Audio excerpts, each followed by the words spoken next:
Medium size రొయ్యలు deep wet fry ఎలా చేయడమో నేర్చుకుందామండి. ఇదేంటంటే మనం ఎక్కడికైనా జర్నీస్లోనో అలాగా ఉండడానికైతే పనికొస్తుందండి.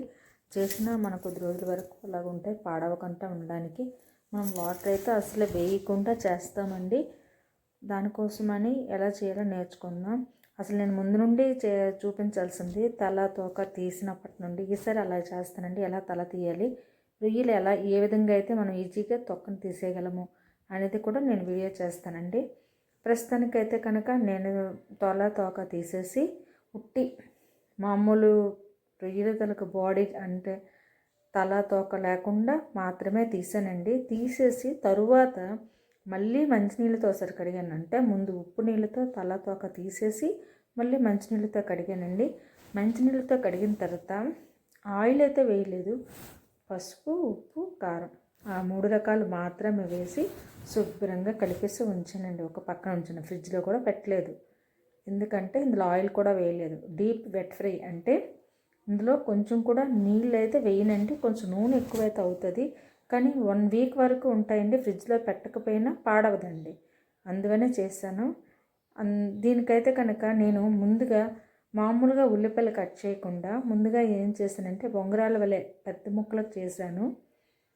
ఎక్కువసేపు వేయించకుండా, అంటే ఈ పచ్చి పచ్చిగా ఉన్నవి రొయ్యల్లో వేగితే ఆ స్మెల్ ఆ ఫ్లేవర్ బాగా వస్తుందండి. కాకపోతే దీనికి పచ్చిమిర్చి అన్నవి వేసాను. యాక్చువల్లీ చిల్లీ ప్రాన్స్ చేద్దామని అనుకున్నాను, కానీ మళ్ళీ ఆలోచించి డీప్ ఫ్రై చేయాలనేసి మళ్ళీ ఆలోచన వేరేగా మార్చుకున్నానండి.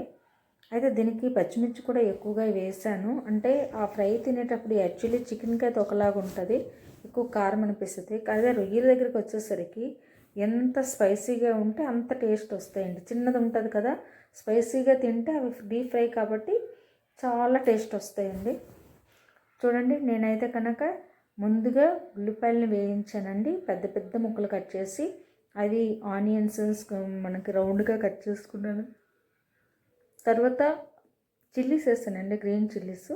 అవి కూడా బాగా వేగండి, అంటే మరీ బ్రౌన్ కాకుండా కొంచెం బాగా వేగిన తర్వాతనే మనము మ్యారినేట్ చేసుకున్న అంటే పెరుగు కానీ నూనె కానీ వేయకుండా ఓన్లీ పసుపు, కారం, ఉప్పు ఈ 3తోనే మ్యారినేట్ చేసుకున్న రొయ్యలను అయితే ఇందులో వేసానండి. వేసేసి అలా బాగా కలుపుతున్నానండి. ఇందులో కరివేపాకు కూడా వేస్తే మంచి ఫ్లేవర్ వస్తుంది. అందువల్ల ఇలా ఏగుతున్నప్పుడు కొంచెం కరివేపాకును కూడా వేసానండి. అల్లం వెల్లుల్లి పేస్ట్ కూడా కొంచెం వేసానండి. ఇవన్నీ మీకు ముందుగానే చెప్పలేదు. నేను కూడా ముందు యాక్చువల్లీ అల్లం వెల్లుల్లి పేస్ట్ నేను మ్యారినేట్ చేసినప్పుడు వేసాను అనుకుని వేయలేదండి. తర్వాత డీప్ ఫ్రై కదా చేయాలి అనుకుని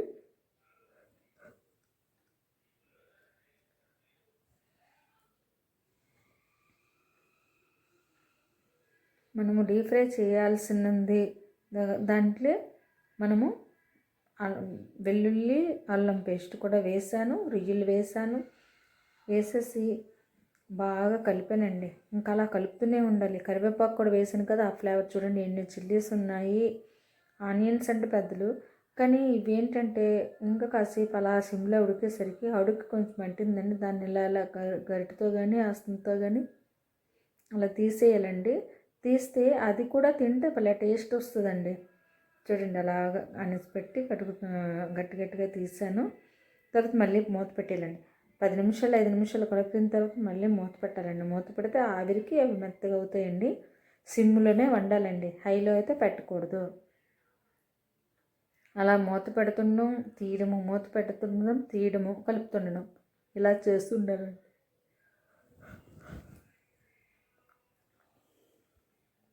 ఎంత బాగుంటుందో చూడండి. అలాగా నేను మూత పెడుతున్నాను తీస్తున్నాను, మూత పెడుతున్నాను తీస్తున్నాను. అలాగా అంటే అడుగు అంటకుండా మనం చూసుకోవాలండి. అడుగు అంటుతుంది, అడుగు అంటుకుంటే మళ్ళీ మనం గట్టిగా అనిసిపెట్టి అది లాగేయాలండి. లాగేసి రొయ్యల్లో కలుస్తుంటే ఆ టేస్ట్ డిఫరెంట్గా ఉంటుందండి, చాలా టేస్టీగా ఉంటుందండి. మధ్యలో మరి లాస్ట్ దించే ముందు మనం మసాలా గుండ వేయాలి కదండి. నేను స్పైసీ పౌడర్ ఎప్పుడు రెడీ చేసుకుంటాను కదా, ఆ పౌడర్ కొంచెం వేసానండి.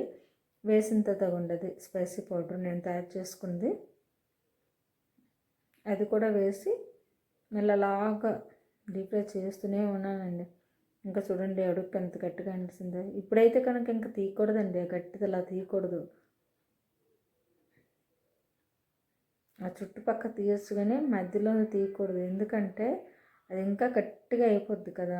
చుట్టూదైతే కొంచెం కొంచెం ఉంటుంది కాబట్టి అది కలిసిన టేస్ట్గా ఉంటుంది. మసాలా గుండ వేస్తాను కదా, లాస్ట్లో మళ్ళీ ఈ హైలో ఉంది చాలా సిమ్లో పెట్టేయాలండి. సిమ్లో పెట్టేసి మనం దించేయాలండి.